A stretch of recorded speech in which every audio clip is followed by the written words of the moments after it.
Magandang umaga muli mga kapatid. Ito tayo dumako lang po sa ating mensahe sa mga pumito. Ang ating mensahe ay natatagpuan natin sa ika-12 kabanata na aklat sa ng Hebreo, unang ng ika-11 talata. Ito po ay makikita natin na larawan ng isang pagtakbo, ano po? Parang isang contest ng tumatakbo. Ito ang makikita nating larawan, mababasa natin sa mga talatang ito. Ito po, bahagi na ito ng Hebreo ay nagpapakita kung anong gagawin natin sa ating pananampalataya. The application of faith. Doon sa Hebrews chapter 11, nandoon ang iba-ibang mga tao sa Old Testament na sumampalataya sa Diyos. At sila'y naisulat para sa ating ganyan. So, anong gagawin natin? Nakita natin ang kailangang ginawa at sila'y tinanggap ng Diyos. So, tayo rin, anong gagawin natin bilang mga Kristiyano? So, yung context na po ng pag-aaralan natin ay nandoon sa naunang kabanata. Nandoon yung iba-ibang mga tao na itinuring na matuwid ng Diyos dahil sila'y sumampalataya sa Diyos. At sa ilang pananampalataya, sila'y sumunod sa Diyos. Pero makikita natin, si Abraham, si David, si Noah, si Abel, at saka si Moises, at iba pa mga tao sa Hebrews chapter 11, hindi man nila tinanggap yung pangako. Meron silang pangako ng isang mas mabuting tahanan, hindi man nila nakuha yun. Sabi nga po, Hebrews chapter 11, verse 39, and all this, itong mga taong ito, having obtained a good testimony through faith, did not receive the promise. Hindi mo lang tinanggap. Si Abraham, hindi may tinanggap yung pangako lupain. Katulad ng ibang mga ito, hindi lang tinanggap kanya. God having provided something better for us, that they should not be made perfect apart from us. Sabi ito, mga tao na itapat sa Old Testament, sino yung makasama natin ngayon? Obviously, sino yung makasama natin sa langit? So itong mga tao ito, sila yung mga tao na patunayan na tapat sa Diyos. Sila yung mga tao sinabing sila yung sumasampalataya sa Diyos. Dito sa Hebrews chapter 12, makikita natin, sila yung mga saksi nga niya. Ganyan. Therefore, we also, kung gano'n ang ginawa nila, sabi dito sa Hebrews, binasa natin, tayo rin kanya. Since we are surrounded by so great a cloud of witnesses, sila. Let us lay aside every weight and the sin which so easily snares us, and let us run with endurance the race that is set before us. So kaya nga po ang larawan ay pagtakbo. Inilalarawan ng ating pagiging Kristiyano bilang isang mahabang pagtakbo nga niya kasi hanggang sa kamatayan. Looking unto Jesus, the author and finisher of our faith, who for the joy that was set before him endured the cross, despising the shame, and has sat down at the right hand of the throne of God. So, ibig sabihin, pang naraman, kung ating titingnan, ang sinasabi ng sumunod sa Hebreo, para tayong tumatakbo ng isang mahabang takbuhan, at yung mga taong ito sa Old Testament na napatunayan ng tapat sa Diyos, sila yung ating saksi, sila yung nanonood, para silang ating cheering squad. Kung nagawa, kaya niya, kanya. Na kaya namin, kanya. Kaya na sinasabi ng sumunod sa Hebreo. Na kaya nila, kanya, tayo rin, kanya. Sa panahon na ito, kakayahan din natin. Kung natakbo nila yung takbo nila, tayo rin, kaya natin takbuhin, yung takbo na nakalagay sa harapan natin. Yung mga bagay na sinasabi sa atin, ito yung mga saksi na ito. Para tayo tumatakbo eh. At sila yung nanonood sa stand. Sila nakatapos ang takbo nila eh.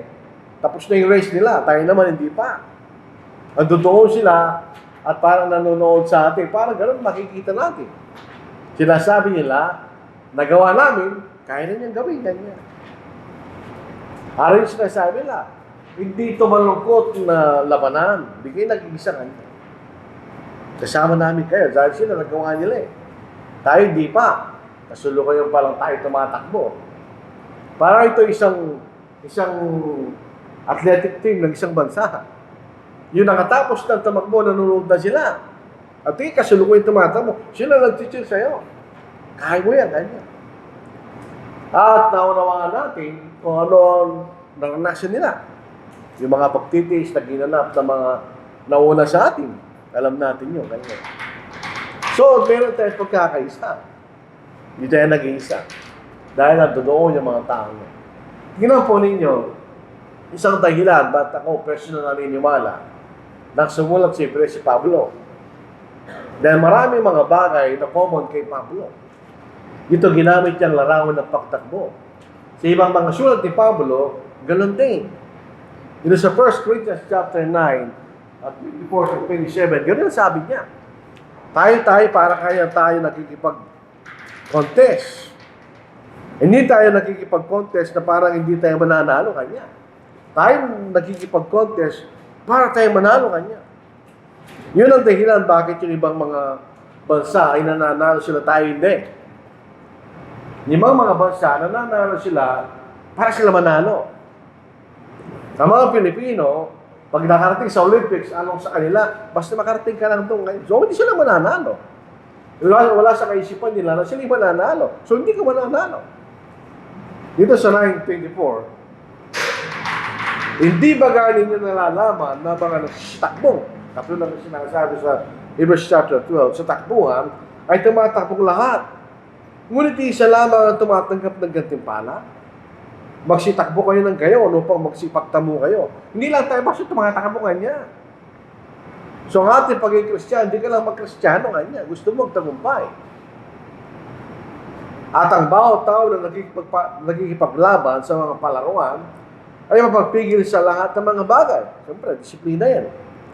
Ginagawa nga nila ito upang magsipagtamo ng isang putong na may pagkasira. Alam po ba niyo kung ano tinatanggap ng mga atleta Grego pag nanalo sila? Dahon lang na laurel. Tatanggapin nila. Pero karakanan sa kanila yun. Ngayon nga, meron pang gold medal. Sila hindi man ganun eh. So isa kanila nasisira lang. Ganyan.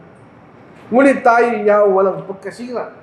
Ako ay tumatakbo sa ganitong paraan na hindi gaya ng nagsasapalaran. Sa ganito, ako rin sumusuntok na hindi gaya ng sumusuntok sa hangin. Ngunit nahampas yung aking katawan at aking sinusupil, baka sakaling sa namang paraan, pagkapangarap ko sa iba, ako rin ay itakwil kanya. So, sabi, ang larawan ni Pablo ay isang paligsahan ng pagtakbo o ng suntukan kanya. Yun din ang sabi niya kay Timoteo kanya. Ika'y tamakbo kanya. At ika'y magwagi. Siya sa 2 Timothy chapter 4 verse 7, ang sabi ni Pablo, I have fought the good fight. I have finished the race. I have kept the faith. Ganyan. So, common yung larawan na yun, kaya Passion Paul, na ang baboy ng isang Kristiyano ay isang parang ikay nakikipagpalisahan sa isang palaruan. Pero hindi ka lang basta nakikipagpalisahan kanya. Ikay nakikipagpalisahan para magtagumpay ka kanya.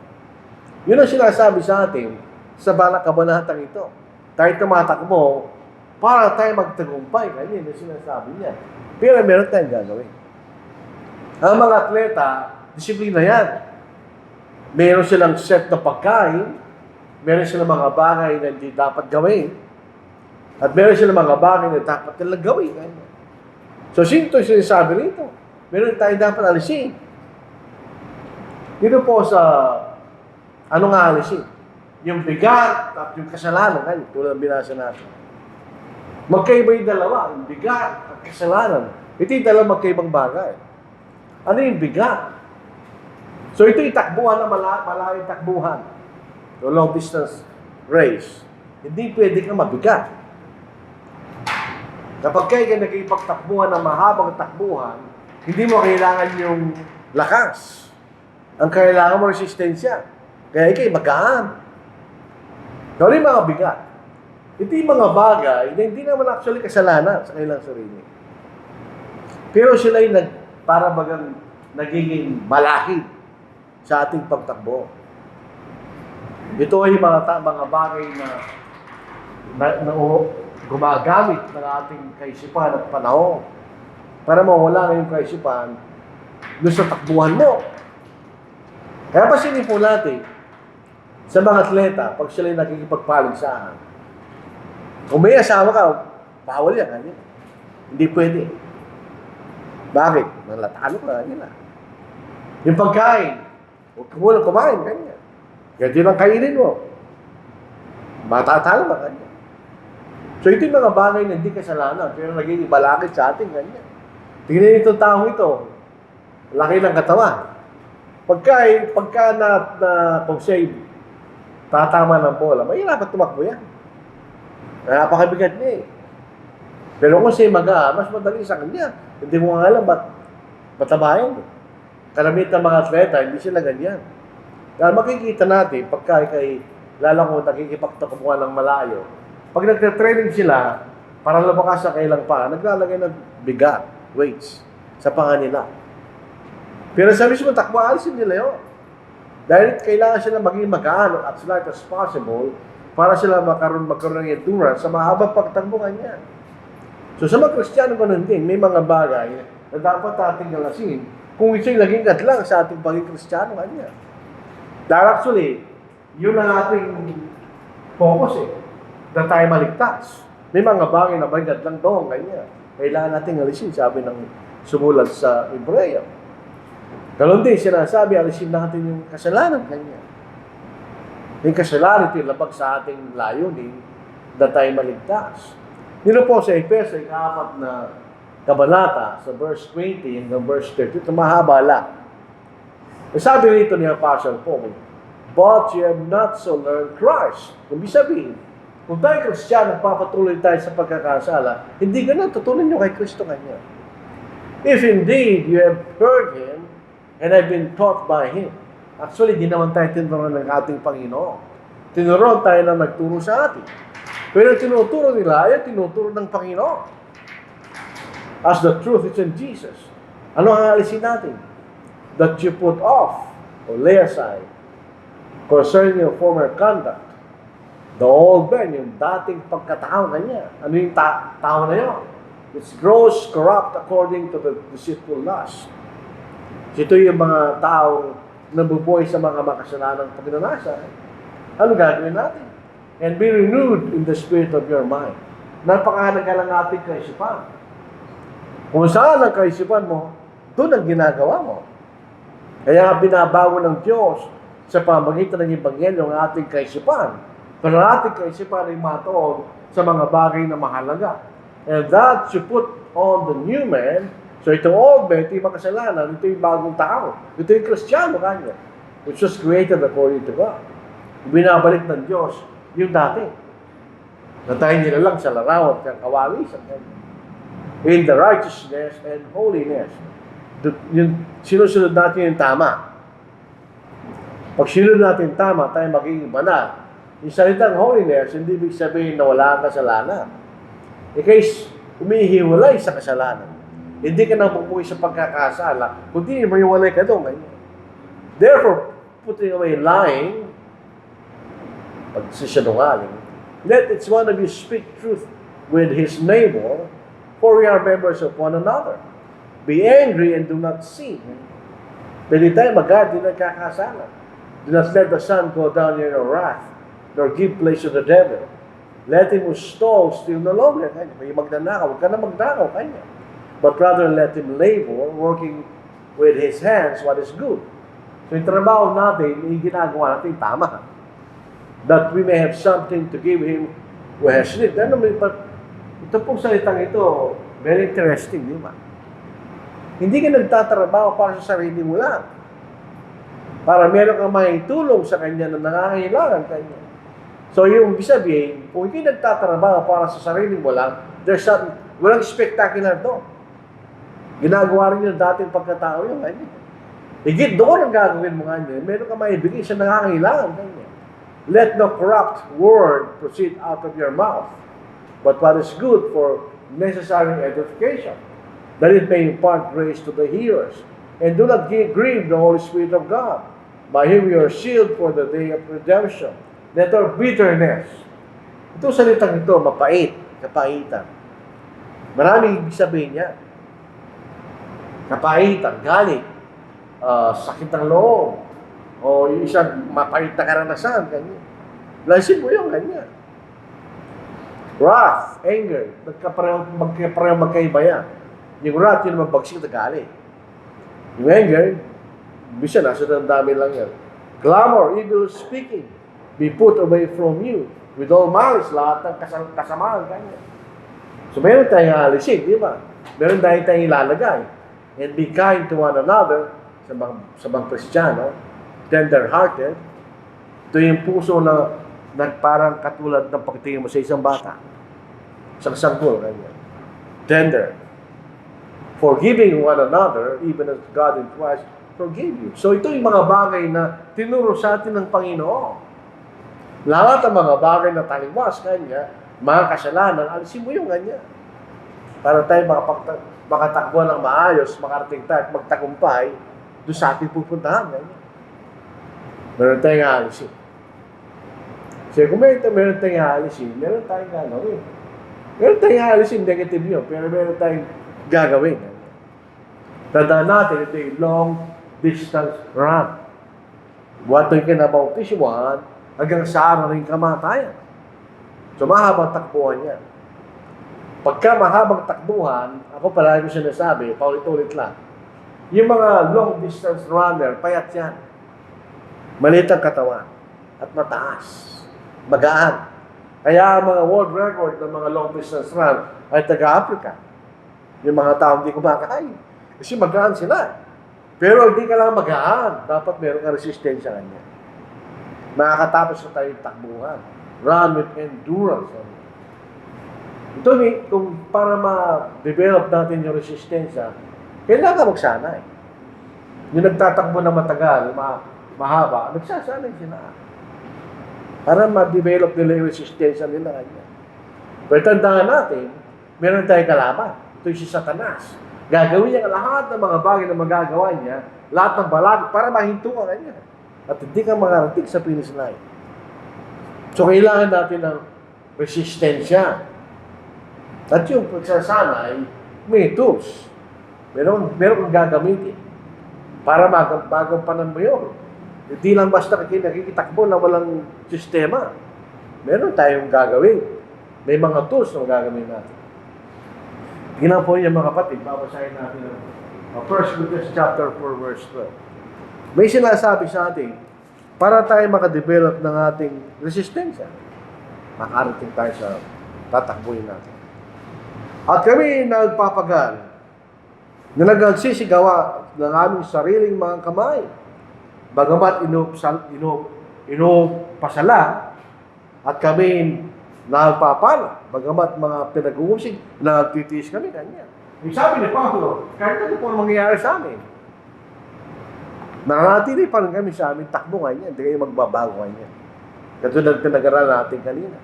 Ganun din po sa pangalawang Timoteo, ganun sinasabi ni Apostle Paul kay Timothy. Sa ating, para tayo maka-survive tungkol sa mga balakid na winawasiwa sa atin ni Satanas. Ang ating kalaban hindi ang Diyos.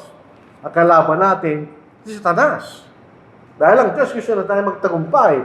Ang kalaban niya gusto tayo mabigo. Dito po sa binanggit natin. Makipagtiis ka sa akin na magkahirapan na gaya ng mabuting kawal ni Kristo Jesus.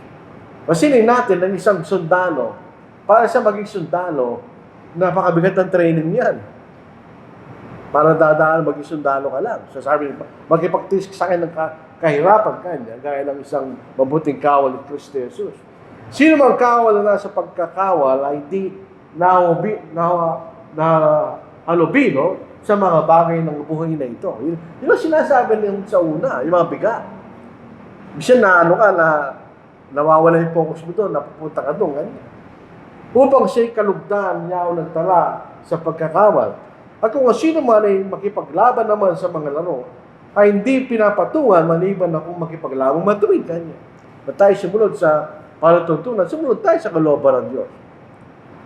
Ang nagsasaka ay nagpapagal ay siya kailangang unang makabahagi sa mga bunga. Isipin mo ang sinasabi ko sapagkat bibigyan ka ng Panginoon ng pagkakaunawa sa lahat ng mga bagay. Alalahanin mo si Yesu Cristo na muling nabuhay sa mga patay, na sabi ni David, ayon sa aking ebanghelyo, na siyang pinagtitiisan ko ng kahirapan kanya. Pinagtitiis yan. Sabi ni Pablo, sa mga tanikala, kahit sa sinabibilang ko, na tulad sa tampalasan, ngunit ang salita ng Diyos ay hindi natatanikalaan. Kaya't aking tiniis ang lahat ng mga bagay dahil sa mga hinirang upang kamtan naman nila ang pagkaligtas na kay Kristo Jesus na may kalalating walang hanggan. Si Apostle Paul, siya nagtitiis, hindi para sa sarili niya. Siya nagtitiis para sa kanyang kapwa-Kristiyano. Dito po sa Efeso, yung binasa kanina ni Brad sa reading, dito sa Efeso chapter 10 to 11, nilalarawan ng isang Kristiyano bilang isang kawal kanya. Isang kawal na may pagdepensa laban sa lalang ng dyablo, at isang kawal na may panlaban sa kay Satanas kanya, na walang iba kundi ang salita ng Diyos. Ang panlaban natin laban sa dyablo ay ang ating pananampalataya. So, kinakailangan natin yun para tayo ay magtagumpay. So, hindi lang tayo basta Kristiyano. Napapasin natin, tinuturuan tayo ng salita ng Diyos para tayo magtagumpay. So, meron tayong ginagawang tools para tayo magtagumpay. Tumitingin tayo sa ating Panginoon. Ano ba ginawa ng Panginoon? Nakatingin tayo sa Kanya. Huwag tayo tumingin sa ating kapwa, kundi lang sa ating Panginoon. Bakit? Yung kanyang example. Anong ginawa ng Panginoon? Siya nagtiis. Nagtiis siya ng mga bagay para tayo maligtas. Hindi lang siya basta niligtas tayo. Nagtiis siya ng mga karamaduman na mga bagay para lang tayo maligtas. May mga bagay na kanya sinakripisyo para lang tayo maligtas. Dito sa Philippians chapter 2, 5 to 11, magkaroon kayo sa inyo ng pag-iisip. Anong klaseng pag-iisip? Na ito'y nakakristo sa Ama. Na siya bagamat nasaan yung Diyos, ay hindi niya inaring isang bagay na nararapat na ang pagkampatay sa Diyos. Isabi, kahit meron siyang karapatan na sabihin sa kanyang Ama, pareho lang tayong Diyos. Di mo pwede kong tumsa. Hindi niya ginawang dahilan niya. Sumunod pa rin siya sa kanyang Ama. Yun ang makikita natin. Kundi bago sinubad niya ito, at na ganyong alipin na kitulad sa mga tao. Palibas siya ng sumpungan sa inyong tao, siya nagpakabata. Yan ang sinasabi in June kanya. Nagpakabata kanya. Sa kanyang sarili, na ganyong alipin, palibas siya sumpungan sa inyong tao, siya nagpakababa sa kanyang sarili, na nagpasunurin hanggang sa kamatayan o sa kamatayan sa krus. Kaya siya naman ay pinadakila ng Diyos at siya binigyan ng pangalan higit sa lahat ng pangalan upang sa pangalan ni Jesus ay luhod ang lahat ng tuhod na nasa langit, nasa ibabaw ng lupa at nasa ilalim ng lupa. Yun ang ibabaw ng Panginoon. Siya'y pataas, siya'y nagpakababa kanya. Siya naganyong alipin, siya nagtiis at naging masyon hanggang sa kamatayan sa krus. Kaya makikita rin natin, nung nagawa niya kanyang bagay na ginawa, siya'y binigyan ng gantimpala ng Diyos. So, ganoon din tayo. Tayo magtatagumpay katulad ng Panginoon, bibigyan din tayo ng gantimpala ng Diyos. Meron tayong gantimpala. Meron tayong reward sa ating pagsusumikap na maging tapat sa Diyos. Meron tayong reward. Yun ang sinasabi ni Apostle Paul sa 1 Corinthians, nakatingin ka doon sa goal kanya. Nakatingin ka doon sa reward. Hindi ka nakatingin sa ngayon lang. Nakatingin ka doon sa reward. Ang iyong focus doon sa iyong layo na may langit, nakatingin ka doon. Hindi ka nawawala doon, ganyan. Abay kayo tumatakbo, yun tinitignan mo. Yung goal, yung gantimpala na ibibigay sa atin ng Diyos. Kaya nga mapapasin niyo pag kayo mahilig sa sports, sa athletics, makikita mo sila. Gaano sila ang pagtitis sa gagawin nila para sila magtagumpay. Pag nagtagumpay sila, hindi mabibilin kanilang kagalakan. So, dito po sa Lucas, chapter 9, 57 hanggang 62. At paglakad na sa daan, ay may nagsabi sa kanya, susunod ako sa iyo, saan ka bang pumaroon? At sinabi sa kanya, Jesus, may mga lungga ang mga sora At mga ibon sa langit ay may mga pugad, datapot ang ilang tao ay walang kahiligan ang kanyang ulo kanya. Gusto mo sumama sa akin? Ganito madadatan mo kanya. At sinabi niya sa iba, sumunod ka sa akin. Datapot siya nagsabi, Panginoon, tulutan mo muna akong makauwi at mailibing ang aking ama. Datapot sinabi niya sa kanya, pabayaan mong ilibing ng mga patay ang kailang sariling mga patay. Datapot yumaon ka at ibalita mo ang kaharian ng Diyos. At ang iba naman yung nagsabi, susunod ako sa iyo, Panginoon. Datapot, pabayaan mo kung magpaalam muna sa mga kasangbahay ko. Datapot sinabi sa kanya, Jesus, walang taong pagkahawak sa araro at lumilibong sa likod ay karapat-dapat sa kanan ng Diyos. Sabihin, yung tayo mga Kristiyano, hindi na tayo lumiligay sa pinanggalingan mo. Kaya nangating sa langit. Dito po sa Philippians 4:8-9, ang sabi ni Pablo, ano ang nakatuon sa ating kaisipan? Ano mga bagay na dapat nating isipin at ilagot sa ating kaisipan? Basahin po natin. Dito po sa Philippians chapter 4:8-9. Ano mga bagay na mabuti kaya ni Pablo, mga kaya-aya, etc. Ito ang ating mababasa. Katapos-tapusan, mga kapatid, anumang bagay na katotohanan, anumang bagay na kagalang-galang, anumang bagay na matwid, anumang bagay na malinis, anumang bagay na kaibig-ibig, anumang bagay na mabuting ulat, kung may anumang kagalingan at kung anumang kapurihan, ay isipin niyo mga bagay na ito, anya. Ang mga bagay na inyong natutunan at tinanggap at narinig at nakita sa akin, ang mga bagay na ito ang gawin ninyo at ang Diyos ng kapayapaan sa inyo kanya. Yun ang iyong isip, sabi ng Apostle Paul. Sa Romans 12:1-2, nasabi sa atin, meron tayong babaguhin kanya. Isahin natin, anong babaguhin natin? Ang ating kaisipan. Kasi yun ang pinakamahalagang bahagi ng ating pagkatao. Kaya mga kapatid, ipinamanik ko sa inyo alang-alang sa mga kabagan ng Diyos na inyong iharap ang inyong mga katawan na isang ahayang buhay. Saan palagi natin binabang ito? Ang anumang iniaahay pinapatayan. Pagka isang hayop ay sinacrifice, papatayin mo yan. So, paano isang living sacrifice? Ang ibig sabihin ng ni Pablo, ang iyong buhay bilang Kristiyano ay buhay ng sakripisyohan niya. Yun ang sinasabi ni Pablo. Banal, o iwalay sa kasalanan, na kaya-aya sa Diyos o sa inyong katampatang pagsamba. At huwag kayo magsiyahin sa nibutang ito. Hindi yan ang ating tahanan. Saan? Aayon ng ating kaisipan. Kundi mag-iba kayo sa pamagitan ng pagbabago ng inyong pag-iisip kung mapatunayan nyo kung alin ang mabuti at kaya-aya po sa kalooban ng Diyos. Isa pa yung dalawang talatang iyo, marami sinasabi sa atin, we are living sacrifice kanya. Abay kayo nabubuhay, ito yung buhay ng Kristiyano. Isang buhay ng pagsasakripisyo kanya. Katulad ng ginagawa natin ngayon. Tayo nakikinig sa isang nangangaral na hindi naman katawa-tawa ang sinasabi niya o kay kasiya-siya. Kung siya laban sa atin, kayo nagtitis na makinig. Upang tayo matuto sa mga bagay na mahalaga. Ganyan sa Old Testament.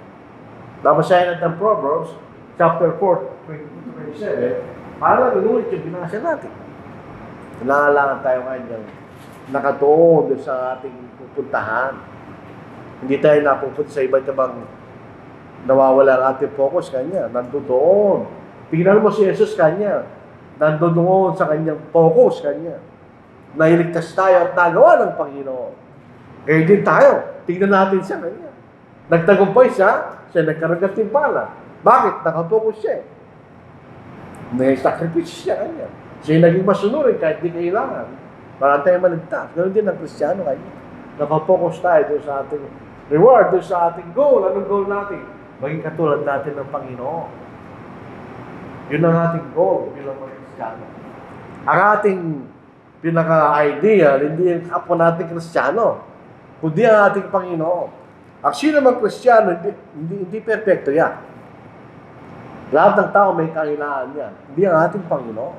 Sa 4:13, hanggang sa abutin natin lahat ang pagkakaisa sa pananampalataya at ang pagkakilala sa anak ng Diyos hanggang sa lubos sa paglaki ng tao, hanggang sa sukat ng pangatawan ng kapuspusan ng Kristo kanya. Anong klaseng pagkatao gagayahin natin kung paano naging tao ang ating Panginoon? Yun ang sinasabi sa atin ni Apostle Paul kanya. At yun yung makakaptan natin, siyempre, kung natin pinag-aaralan ang salita ng Diyos. At siya nagtagumpay at siya nakaupo sa kanan ng Diyos. Nasa kanyang kapangyarihan ng Diyos.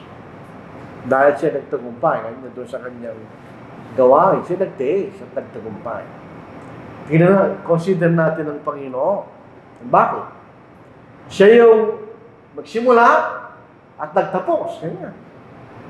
Ng ating pananampalataya. Ano lang ating kaligtasan. Siya nagsimula. Siya yung nagtapos kanya. Nasa kanya, nakalagay sa kanyang kamay ang ating kaligtasan. Nasa kanyang kapangyarihan ng Diyos. Siya nakupo sa kanan ng Diyos. Dito sa Hebrews chapter 1 verse 3, sa Hebrews chapter 8 verse, mababasa natin yun. Siya nakupo sa kanan ng Diyos. Ano significance no? Ang kanang kamay, kahit sa ating physical na bagay, ay mo lakas mo lang sa kanan mo. Hindi ba lang kaliwete ka? Ang mga leftists, kaliwete. Hindi yan norm. Majority ng mga tao, kanan sila. Kanan ng Diyos, kanya, ito'y kapangyarihan. Nasa kanya ang kapangyarihan ng Diyos. Ang krus ng Kalbaryo, yung krus na nakamatay ng Panginoon, yun ang naging dahilan para nakarating siya sa trono kanya. Natya sa kanyang kapangyarihan ng Diyos dahil siya namatay sa krus. Anong kinanya? Ano kaya tinis? Hostility. Habang nakatao siya sa krus, ano sinasabi sa kanya ng tao? Habang nakakaya siya sa lupa, anong tingin sa kanya ng tao? Tinis niya lahat yun. At tinis niya yung kinakalaban siya ng mga tao. Kanya. Pero pasilin natin sa ikatlong talata na ito. Hindi mo natin naranasan ng Panginoon. Ang ating pagtitiis ay di pa rin nakaabot sa punto na tayo papatayin. Ngayon.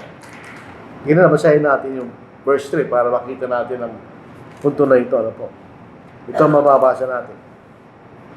Sa Hebrews 12 verse 3. Sapagkat didili-dilihin ninyo yaw nagtiis ng ganyang pagsasalangsang ng mga makasalanan. Yung hostility ng mga tama kasalanan na nilang lamang ng ating Panginoon upang kayo wag magsihina na mga lupaypay sa inyong mga kaluluwa. Hindi pa kayo nakipaglaban hanggang sa mabubuong dugo na nakikipag-away laban sa kasalanan ganyan. Bagamat kayo nagtitiis sa tulad ng ating Panginoon ganyan. Hindi pa rin tayo nakaabot sa punto tayo pinatay ganyan. Ibig sabihin, tingnan niyo ang Panginoon. Siya yung nagsimula at nagtapos ng ating pananampalataya, ang ating kaligtas. Anong ginawa niya?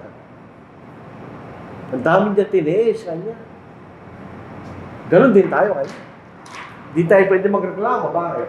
Hindi naman nagreklamo ang Panginoon. Ginawa niya. Talaga tiniis niya. Ano mga bagay dapat yung tiisin. Para lang tayo magkaroon ng kaligtasan. Sabi na, ganon din tayo. At huwag natin kalimutan na tayo mga anak ng Diyos. Meron tayong relasyon sa Ama. Huwag natin kalimutan yung kanya. Meron kakalagaan nyo kanya sa ating pagtakbo. Tayo mga anak ng Diyos. Hindi tayo anak sa labas. Ipusahin natin ng 5-8, mga kapatid, ng Hebrews. Hindi ko nailagay yung talata. Pero sa Hebrews chapter 12, 5-8, sinasabi sa atin, kung titignan natin ang ating Panginoon, tignan din natin ang ating relasyon sa Diyos bilang ating Ama. Siya ating Ama. At sino ang mga Ama na nagdidisiplina, ganyan ang ating Ama na sa langit? At ninyong nilimot ang inaaral na pinagkikipagtalo sa inyo tulad sa mga anak. Anak mo, wag mong waling bahala ang parusa ng Panginoon. O mga lupay-pay man kung ikaw ay pinagwiwikaan niya. Sapagkat pinarusahan ng Panginoon ang kanyang iniibig at inaampas ang bawat tinatanggap na anak. At dahil sa iyo, ito'y parusa, kayo nagtitiis. Inaari kayo ng Diyos na tulad sa mga anak, sapagkat alin nga ang anak ang hindi pinarusahan ng kanyang ama. Datapot kung kayo hindi pinarurusahan, naranasan ng lahat, kung kayo mga anak, ligaw kayo, hindi tunay na anak kanya. Kung hindi kalimutan kanya, na meron tayong ama sa langit. At siya yung ating ama. Yun dito po sa Proverbs chapter 10, 11 and 12, sinasabi sa atin, ang mga magulang, na dinidisiplina kailang mga anak, sila respetuhin niya. Sila igagalang na kailang mga anak. Totoo yun. Pag hindi mo dinidisiplina ang anak mo, hindi ka niya katatakutan. Hindi siya susunod sa iyo. Sa spiritual na paraan, ganoon din sa Diyos. Pinakikita ng Diyos ang pagmamana sa atin sa pamagitan ng disiplina kanya. Inahalin tulad sa atin yung pagdidisiplina ng ating mga magulang. At huwag din nating kapuotan kanya. Huwag nating kay kalumbay na pagka-dinidisiplina tayo ng Diyos sa langit. Kapag tayo dumadaan ng mga kapigatihan sa buhay na ito, o pagka pinagwiwikaan tayo sa salita ng Diyos. Dalawang paraan ng pagdidisiplina sa atin ng Diyos sa mga pag-uusig at kahirapan natin naranasan o sa pamagitan ng salita ng Diyos. Kaya minsan, yung mga tao ay lang nakikinig sa salita ng Diyos. Dito po sa Hebrews chapter 4 verse 12, "For the word of God is living and powerful and sharper than any two-edged sword, piercing even to the division of soul and spirit and of joints and marrow, and is a discerner of the thoughts and intents of the heart." Hindi nagbibiro sa salita ng Diyos. Pagka tayo nagkakamali, masasaktan ka. At mararamdaman mo ang bagsik ng salita ng Diyos. So tayo po ay nagwiwikaan, tayo pinarurusahan o dinidisiplina ng Ama para makarating tayo sa ating pupuntahan sa langit. Meron tayo mga magulang sa lupa. So, dalawa ating ama. Sa lupa at sa langit. Ang ating mga tatay, dinisiplina tayo. Kung paano nakikita lang tama. Pero tandaan natin, lahat na mga ama ay may pagkakamali sa paraan ng pagdidisiplina sa atin. Definitely, dahil sila yung mga tao lang. Sa 9 verse 10, ganyan. Bukod dito, tayo nagkaroon ng mga ama sa ng ating lamang upang tayo parusahan. At sila yung ating iginagalang. Ganyan. Hindi ba lalong tayo pasasakop sa ama ng mga espiritu at tayo mabubuhay? Sapagkat katotohanan tayo pinarusahan nilang ilang araw ayon sa kailang minagaling. Ngunit siya sa kapakinabangan natin upang tayo makabahagi ng kanyang kabanalan. Sinasabi rito, yung ating mga magulang, nirespeto natin yan dahil tayo disiplina. Pero tandaan natin, hindi perfect yung disiplina nila. Dahil sila yung mga tao lang. Pero ang ating Ama sa langit, hindi nagkakamali yan. Sapagkat sa Diyos. Lalo nating respetuhin ng ating Ama sa langit. Kapag disiplina tayo, dahil ang kanyang pagdidisiplina, walang pagkakamali. Bakit tayo dinidisiplina ng Ama? Para tayo maging kabahagi ng kanyang kabanalan at makarating tayo sa langit. Yun ang dahilan bakit tayo dinidisiplina ng Ama. Para makarating tayo doon. So, huwag siya natin isipin po natin pag Kristiyano tayo. At hindi tayo dumadanas ng pag-uusig o kahirapan. Parang nakakatakot yun. Sapagkat sinasabi rito, mayroong pagpaparusa, disiplina ng Ama nasa langit. Dadalas tayo ng pag-usig, kahirapan, etc.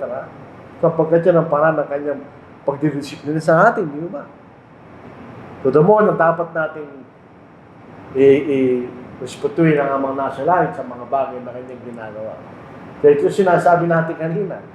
Ano bang pagdidisiplina ay hindi kasiya-siya. Now, no chastening seems to be joyful for the present, but painful. Nevertheless, afterward, it yields the peaceable fruit of the righteousness to those who have been trained by it. Nakakalungkot po sa atin, sa mga anak natin, sa ating mga kaibigan, etc., na naging mga Kristiyano, pero hindi sila nagtitiis. Wala silang pagtitiis. Binabali, walang halagahan nila yung kailang obligasyon bilang mga anak ng Diyos. Pagka ganun po na walang pagtitiis, hindi ka rin makakarating doon sa iyong pupuntahan. Yun ang sinasabi ng talata. Kahit sa kasalukuyang panahon, parang nahihirapan tayo, o hindi maganda para sa atin, yung mga bagay na nangyayari sa atin. Pero may buhay yung kanya. Pagdasalin tayo, nakita natin, makakamtan natin yung sabi rito, the peaceable fruit of the righteousness to those who have been trained by it. Pag iniiwasan natin ang ating obligasyon, hindi tayo masasanay. Hindi tayo magtatagumpay. Siyempre, definitely hindi. Kahit na saan tayo pumunta, kung wala tayo sa focus ng ating ginagawa, hindi ka magtatagumpay.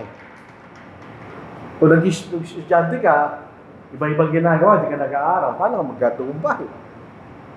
Lahat ng mga bagay, gano'n, spiritual, physical, gano'n. Hindi tayo nawawala doon sa ating focus. So tayo sinasanay para tayo mag-taste ng ginagawa ng Panginoon. At sinasanay tayo para tayo magtagumpay. Yun ang ginagawa ng Diyos sa atin. At yun naman ang hindi natin pinapansin. Yun ang malukot. Hindi natin masyadong pinapansin. Iba ang ating pinapansin. In the final analysis, pag namatay ka, yung pinapansin, wala namang kwenta yun. Mawawala lahat yun. Walang magtutulong sa'yo para makarating ka sa langit. Kasi dami mga tao namatay, sila yung mayaw, sila yung mga pangarihan, nakatulong ba sa kanila para makarating sa langit? Hindi, baka ito sa impyerno. Kailangan tayo mag-taste. Kailangan tayong masanay para tayo makatapos at makita natin ng ating pupuntahan sa langit. Kung pupunta tayo sa Old Testament, sa Revelation chapter 2 verse 10, at nagkaroon sa Revelation pala, at nagkaroon ng pagtitiis yung mga Kristiyano sa pamagitan ng mga Romano. Ano sabi ng Panginoon? Sabi, sa iba ng Panginoon, pabayaan mo yan. Pero hindi na sabi ng Panginoon. Nasabi ng Panginoon, babasahin natin, yung buong talata.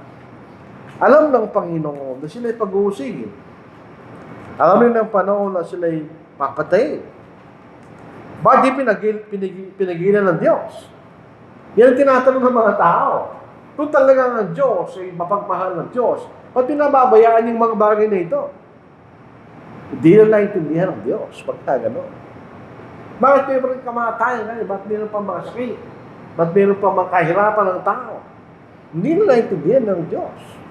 Sa Revelation chapter 2 verse 10, huwag mong katakutan ang mga bagay na inyong malapit ng tiisi. Narito malapit ang ilagay ng diablo ang ilan sa inyo sa bilangguan upang kayo masubok at magkaroon kayo ng kapigatihan sa pangaraw, magtapat ka ng kamatayan at bibigyan kita ng puto ng buwan. Ba't pinababayaan ng Diyos yun? Para huwag kayo makapagtiis ng mga bagay na yun, kanya, anong ibibigay siya ng Diyos? Bibigyan kita ng puto ng buhay kayo. Imagine po natin yung mga tao sa Revelation ng mga Kristiyano. Sila nagsipagtakas doon sa pag-uusig. Hindi sila namatay. Nasave nila yung mga physical na buhay nila. Sila ba yung maliligtas? Hindi sila maliligtas. Niligtas sila yung physical ng buhay, ano mawawala? Yung kaya spiritual na buhay. So ito yung makikita natin sa bahagi ito ng Hebreo. Tayo tumatakbo. Tayo tutulong takbuhan niya, hindi biro-biro. Gusto natin magtagumpay, kanya. Anong gagawin mo? Sinasabi mo sarili mo, kanya. Para kayo magtagumpay. So, ating pananampalataya, hindi lang ito sideline ng ating buhay. Ito dapat ang main line ng ating buhay. Dahil in the final analysis, yan ang magiging basihan. Kung tayo pupunta sa langit o hindi. Gano'n naman tagumpay natin ang kabigungan natin sa buhay na ito, hindi na magiging mataya. Ang magiging bataya kung tumakbo tayo na mabuting takbuhin kanya. Sabi nga nila, passion po, para makarating tayo sa langit. Bakit pa ulit-ulit yan? Yan ang mensahe ng Biblia. Tinuturuan tayo para makarating doon sa ating pupuntahan. Huwag tayong mawala doon sa ating goal. Na karamihan, nangyayari sa atin. Dahil sa challenge ng mundong ito, ng buhay natin sa mundong ito, nawawala sa focus natin kung ano yung mahalaga. Di ba? Totoo yan, di ba? So bilang pamuli, gusto natin makita itong conclusion na natin. Huwag natin kalimutan, mga kapatid. Dahil yung mga nauna sa atin, hindi pananampalataya. Sila nagtiis. Ginawa nila kalooban ng Diyos. Hindi sila nagreklamo, wala nating mababasang gano'n. Direct. May ganong klaseng pananampalataya para tayo magtagumpay. Kailangan natin pagtrabahuhin. Hindi binibigay ng Diyos ang kaligtasan sa isang silver plate. Hindi gano'n. Gusto makita ng Diyos na pagtrabahuhin natin ang ating kaligtasan. Kasi tinrabaho niya yun. Binigay niya kanyang anak, namatay sa krus. Tinrabaho ng Diyos yun. Trabahuhin din natin ganyan. Pangatlo, kailangan tayo nakapokus. Huwag mawala doon. Ito yung isipin natin. Ang kaligtasan natin ang main line. All other else, sideline. Yun ang isipin natin. Huwag natin baliktarin. Ang nangyayari sa atin, ang mga bagay sa mundong ito ang main line, ang pananampalataya sideline. Yung siya, sinasakripisyo pa natin yung obligasyon natin, instead na yun ang main line. Pero nakapokus tayo sa pananampalataya para tayo maligtas. Okay, tagapin rin natin, along the way, may mga bagay na hindi maganda na ating dadanasin. Hindi rose garden, ganyan. Na napakaganda palagi. At ang Diyos ay nasa atin. Kung natin siya ng kahirapan, walang Diyos sa atin. Hindi totoo yun. Gusto ng Diyos na magtagumpay tayo. Yun ang gusto niya. He wants us to succeed. Yun ang gusto ng Diyos. Dahil ginawa niya lahat ng mga bagay para tayo magtagumpay. Katulad lang ng magulang yan. Gusto natin magtagumpay ng ating mga anak. Gagawin natin lahat para magtagumpay sila. Bigay natin ang kailangan nila. Disiplinahin natin sila. At sila magtatagumpay. Yan ang gagawin natin.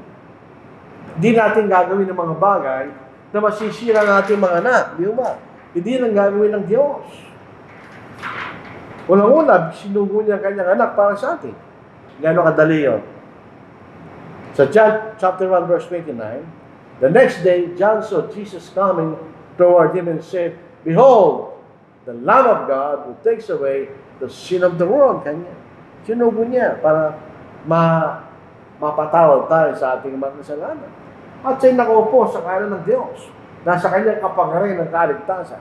Natapos na niya ang kanyang trabaho sa mundong ito, naligtas tayo, ang kaligtasan ay nasa atin. Lahat ng pagkakataon, ibinibigay sa atin ng Diyos para tayo maligtas. Kasi tingnan, namatay si Brother Squadra, may mga kapatid na namamatay, mamamatay tayo. Hindi natin maiwasan yun. So pag namatay tayo, anong inintay mo? Yan ang nakakatakot to. Pag namatay ka, ano naghintay sa'yo? Yan ang nakakatakot to. Yun din doon tayo iniiwas ng Diyos. Pag namatay tayo, hindi ka matay nakakatakot ang ating kamamatay. Kundi kamatay na masaya. Dahil nakakasama natin ang Diyos. Sa langit, sabi nga niya sa Psalm, mahalagang kamatayan, mahalaga sa paningin ng Diyos, ang kamatayan ng kanyang mga banal kanya. Hindi kinalulupot ng Diyos na tayo mamamatay na tapat sa Kanya. Ang kalulupot ng Diyos, pag namatay tayo, na hindi tapat. But taliwas sa atin dahil tayo mga tao. Pag hindi namamatay, tayo nalulungkot. Nakapagkat tayo tao, hindi natin makakasama yung tao yun. Hindi ang Diyos. Baliktad sa Kanya. Pag namatay ang Kanyang banal, natutuwa siya at nagagalak. Dahil makakasama niya yung tao yun, sa langit, magpakailanman, magkabalitan, di pareho di naman. Dahil tayong tao, kaya kami siya nakapokus tayo sa mundo. Ang Diyos hindi tao. Nakapokus siya sa ating kaligtasan. So para tayo maligtas, makapokus lang tayo sa ating kaligtasan. Huwag natin kalimutan yun. Yan ang pinakamahalaga. Yan ang pinakamahalaga. Wala nang mas mahalaga kundi sa katotohanan. Pagdating ng Panginoon, ay pupunta tayo sa langit. Wala lang mahalaga doon. Kaya ang pangangaral ay mahalaga. Dapat hindi natin ipapangaral ang katotohanan, wala rin maliligtas dito. So isang talata sa Biblia, sa Lucas, sabi niya, kapag ka dumating ang anak ng tao, niya, makakasumpok kaya siya ng pananampalataya. Ba't kaya tinatanong ng Panginoon niya? Ibig sabihin, may posibilidad na walang maliligtas. Kapag ka lahat ng mga tao hindi magiging tapat sa Diyos, di ba? Dahil nasa atin yung choice eh. Alam mo, pipiliin mo, nasa atin yun. Hindi tayo pipilitin ng Diyos. Kaya pag nababasa ko yung talatang yun, nagtataka ako, ba't tinanong ng Panginoon yun? Sabi niya, pagka dumating ang anak ng tao, makakasumpok kaya silang pananampalataya. Di ba dapat purahin natin yung tanong na yun? At sabihin natin sa Panginoon, makakasumbong ng pananampalataya, Panginoon. Di ba? So ito po ang ating mensahe po sa umaga po ito. Yung sa hapon, katutong lang yan. Sabihin, pwede tayong hindi magtagumpay. We will fall short. Hindi tayo makakaabot sa finish line. Yun ang malungkot, di ba? Hindi ka makakaabot po sa finish line. So ito po ang ating mensahe po sa mga